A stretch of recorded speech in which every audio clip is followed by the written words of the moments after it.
Mas você sabe que quando a gente começou a conversar, nosso assunto mesmo é sobre a ayahuasca, né? Ayahuasca. Ayahuasca. Que aí a gente vê muita coisa na internet, Verdade. né? Você escuta de tudo, Uhum. né? De coisas boas e de coisas ruins. Sim. É uma variação muito grande, um desencontro de informações, né? Como ainda não há um estudo, existem vários estudos, existem várias comprovações científicas do fator de cura da ayahuasca, mas há um tabu muito grande e não há pesquisas específicas que dizem, olha, vamos introduzir a ayahuasca nisso porque é certo, né? E é muito, assim, eu acho que as ciências deveriam se voltar um pouco mais, porque ela tem um potencial de cura terapêutica muito amplo, Da né? hora, da hora. Então, tá. Então, uma primeira pergunta para a galera que é leiga, né? O que é a ayahuasca? A ayahuasca, bom, a ayahuasca é a mistura de basicamente duas plantas de origem amazônica, mas também tem outras que contêm também as substâncias necessárias para o chá, tá? Mas basicamente a mistura maceração e ferve, macera, né? De uma forma ritualística, é um processo ritual. A ayahuasca em si, ela é espiritual, tá? Tá. Então, o preparar dela já começa quando vão lá na floresta pegar o cipó, que é um cipó que aí para tá bom, para a medicina ficar legal, é um cipó que tem mais de 100 anos. Então aí pega esse cipó, macera o cipó, põe na fervura e aí ali vai fazendo várias graduações. A ayahuasca é a mistura dessas duas plantas. Uma contém DMT, tá? E a outra é inibidora. O DMT é uma molécula encontrada em diversos locais, em plantas, em animais e inclusive no nosso cérebro. Só que ela é uma molécula muito simples. Então, quimicamente falando, ela é quebrada facilmente.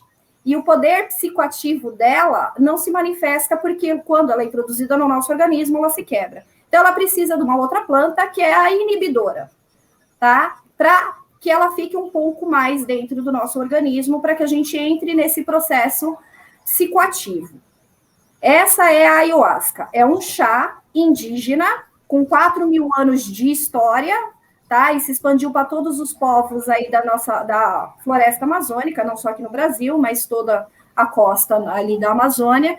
E era antigamente só para os pajés, para que eles descobrissem, se consagrassem com a medicina e descobrissem qual era a cura que alguém precisava ter, né? A tribo, alguma pessoa da tribo precisava. E aí se expandiu para o restante das tribos indígenas, para dentro, para o povo ali todo, e depois, posteriormente, foi para o Santo Daime, para a Barquinha, com o mestre Irineu. Era um chá para obter cura, e realmente ele cura. Já é provado cientificamente que a ayahuasca, ela cura a depressão, ela cura a ansiedade, ela ajuda no tratamento de dependentes químicos, e ela ajuda em síndrome do pânico. Isso já é comprovado. Para você ter ideia, existem estudos que 24 horas após a primeira consagração da pessoa, ela já tem uma diminuição nos fatores patológicos da depressão. Olha, da hora. Da hora mesmo. E como que é o processo?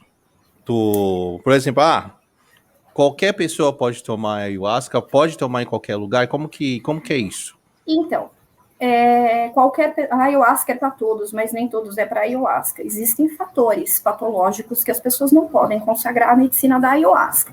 Não são comorbidades como hipertensão, diabetes. Uma pessoa com esse tipo de patologia, ela pode consagrar a medicina da ayahuasca. Mas pessoas com alguns problemas específicos psiquiátricos não podem.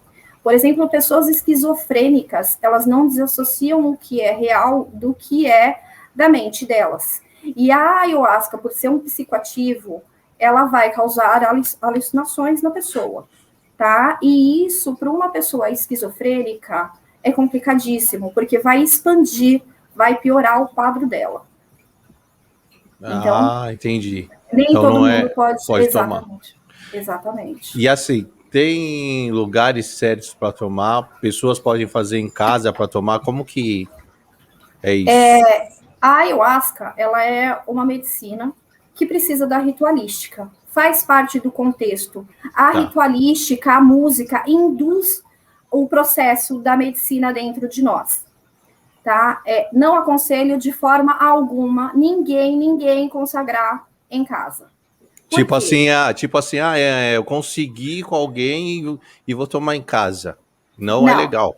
Não é legal. Não aconselho de forma alguma. Sou totalmente contra e acho irresponsável de algumas pessoas que acabam falando, não, se consagra. Não, vai lá, Chay, você já está há 10 anos na ayahuasca, você tem que se consagrar. Não. Você pode ter um desarranjo intestinal sério e vai precisar de uma ambulância, vai precisar tomar soro e vai precisar de uma assistência. Você pode entrar numa crise de ansiedade que vai precisar de auxílio para lembrar que você precisa respirar para passar a ansiedade. Você vai ter vômitos. É lógico que isso não acontece sempre, mas há possibilidade de acontecer. Certo. Então, assim, você vai precisar, em algum momento, de um auxílio de um irmão que a gente, na maioria dos lugares universalistas, chamamos de guardiões. Eu, no meu instituto, eu tenho acho que 8 ou 9 guardiões que eles são treinados e estudaram e se dedicaram para estar ali ajudando os irmãos durante o momento da ritualística. Precisa trocar saquinho de vômito, precisa levar até o banheiro, precisa dar um amparo. Então, se consagrar em casa não é o ambiente certo. Porque aí não vai ter ninguém para te ajudar, né? Não, exatamente. E tem momentos que a força, né, nós chamamos de força, o processo das mirações, como eu posso dizer? Depois eu explico o que é as mirações. Divisões que temos que ficam tão fortes que a gente não consegue nem levantar sozinho. Ah, entendi. Você não perde a lucidez em momento nenhum, mas esse processo psicoativo, né, essas mirações que nós temos, elas acabam ficando fortes e você não consegue realmente. E tem pessoas que têm mirações de ver outras pessoas, podem confundir a todo um porquê aí. Então, de não se consagrar em casa. Tá, então beleza. Então não consagre em casa que não é adequado, galera. E assim, por exemplo, eu vou falar, quero tomar. Qual que é o processo? Por exemplo, se eu for no seu instituto, ter uma conversa com a pessoa, como que é o processo? Para eu chegar e para a gente marcar e para tomar, como que funciona?